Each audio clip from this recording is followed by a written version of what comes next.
My grandfather was a thief. He stole my grandmother's name and her identity. He used them to escape a poor, forgotten corner of the rural West, then ran off with another woman. He became a law professor, standing at podiums and lecturing about justice. She became a famous painter, giving interviews about integrity.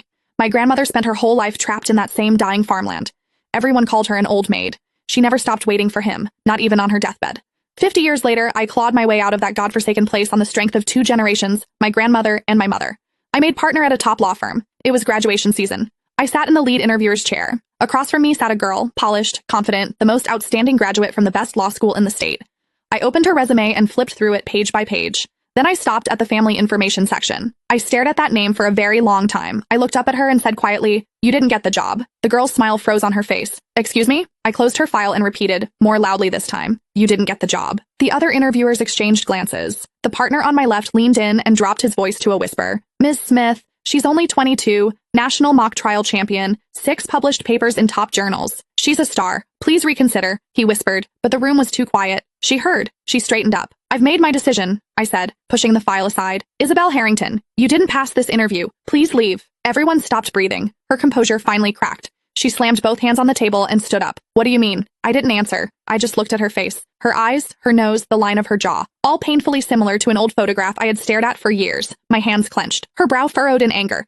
"Do you know who I am?" she demanded. "My grandfather is Professor Emeritus of Law at State University. My grandmother is a renowned painter, a lifelong academician of the National Academy of Fine Arts. Both my parents were federal judges. Everyone in the legal world knows their names. I graduated first in my class from the best law school in the country." With every sentence, her confidence grew. "Tell me," she said, nearly looking down at me now, "what exactly am I missing?" "Grades are only one factor," I said, keeping my voice calm.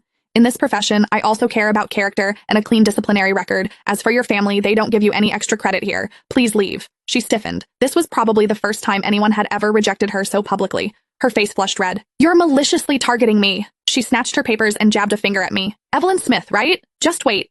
One word from my grandfather, and you'll never work in this industry again." She stormed out, shooting me a venomous look before slamming the door. "Miss Smith," the other interviewer started. I raised a hand. "Next candidate." The remaining 3 were excellent. Back in my office, I had just set down their files when the senior partner David Johnson burst in. "Evelyn, are you insane? Why did you cut Isabel Harrington? Do you know who her family is? Her grandfather is Emeritus Professor of Law at State University and a longtime partner of this firm. Turning his granddaughter away has consequences." He spoke faster than usual. "Post the offer immediately. Now." "Too late." I gave him a mocking look.